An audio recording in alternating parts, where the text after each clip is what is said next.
Welcome back to another edition of A Glass from the Past. I'm tasting something that I've been sitting on for about 20 years now, and it's probably not something you're expecting. This comes to us from Ontario, Canada. This is called Eisbock 2001, and the label is kind of chopped up. It did get wet while it was in my fridge for a bit, but it's still legible. You can see that it is from the Niagara Falls Brewing Company in Ontario, Canada. And just a real quick backstory on this. I was traveling through Niagara Falls with my family on a vacation, and as we always do, we stop in the local breweries with or without kids. It doesn't stop us. We stopped in the Niagara Falls Brewing Company because it was convenient, and after tasting a couple of beers at the bar, this woman also said, "Oh, by the way, we have this wonderful Eisbock that we brewed."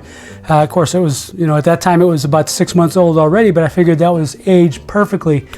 And she came back out with a disappointed look on her face, and she kind of shrugged and said, "I'm sorry, we must have sold them all out." And I was, needless to say, I was disappointed as well.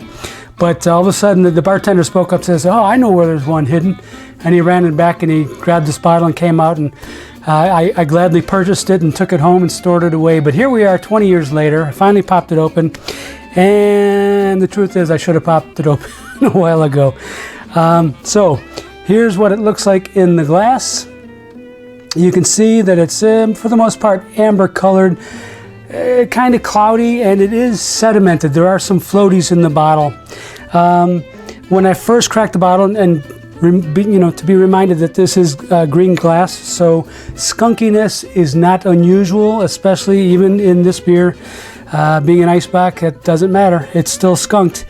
But following that skunkiness, there is a fairly intense caramely character and a slight paperiness too.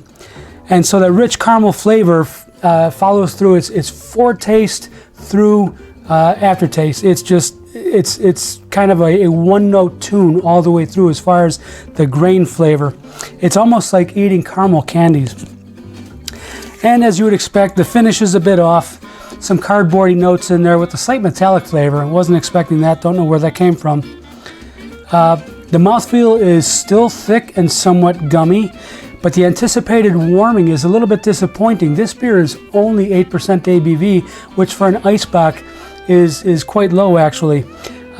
Keep in mind that this beer is from Ontario 20 years ago. Chances are the laws may not have been friendly to high ABV beers back then.